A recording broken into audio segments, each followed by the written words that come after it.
ಇಂದಿನ ಈ ಸ್ಪರ್ಧಾತ್ಮಕ ಯುಗದಲ್ಲಿ ಸುದ್ದಿಗಳನ್ನು ಬಿತ್ತರಿಸುವಂಥ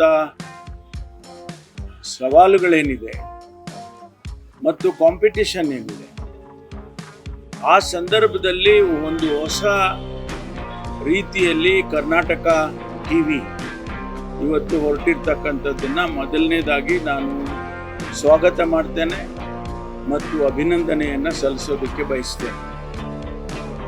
ಇವತ್ತು ನಾವೆಲ್ಲರೂ ಕೂಡ, ಅದು ನ್ಯೂಸ್ ಪೇಪರ್ಗಳಿರ್ಬೋದು, ಟೆಲಿವಿಷನ್ಗಳಿರ್ಬೋದು, ರೇಡಿಯೋ ಇರ್ಬೋದು, ಯಾವ ಉದ್ದೇಶಕ್ಕಾಗಿ ನಾವು ಅವುಗಳನ್ನೆಲ್ಲ ನಾವು ಅವಲಂಬಿಸ್ತೇವೆ ಅಂದರೆ, ನಮಗೆಲ್ಲೋ ಒಂದು ಕಡೆ ಏನೋ ಒಂದು ಮಾಹಿತಿ ಬೇಕು, ಇನ್ಫಾರ್ಮೇಷನ್ ಬೇಕು.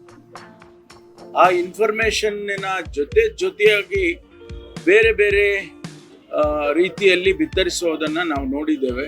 ಸಾಮಾನ್ಯವಾಗಿ ಟೆಲಿವಿಷನ್ನಲ್ಲಿ ಚರ್ಚೆಗಳಾಗುವಂಥದ್ದು, ವಿವಾದಗಳನ್ನು ಹುಟ್ಟಿಸುವಂಥದ್ದು ಮತ್ತು ನೈಜ ಸುದ್ದಿಗಳನ್ನು, ನೈಜ ಸ್ಥಿತಿಗತಿಗಳನ್ನು ಜನಸಮುದಾಯಕ್ಕೆ ತೋರಿಸುವಂಥದ್ದು.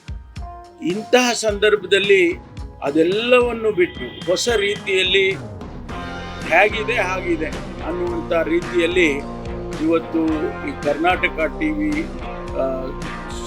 ಚಾನೆಲ್ನವರು ಏನು ಹೊರಟಿರ್ತಕ್ಕಂಥದ್ದು ಭಾಳ ಸಂತೋಷ. ಒಂದು ಸವಾಲು ತಮಗೆ ಹೇಳಿದರೆ ತಪ್ಪಾಗೋದಿಲ್ಲ. ಯಾಕೆಂದರೆ ಯಾವುದೇ ಹೊಸ ವಿಚಾರಗಳನ್ನು ನಾವು ತೆಗೆದುಕೊಂಡಾಗ ಅನೇಕ ಅಡಚಣೆಗಳು ಕೂಡ ಬರ್ತಕ್ಕಂಥ ಸಾಧ್ಯತೆಗಳು ಇರುತ್ತೆ.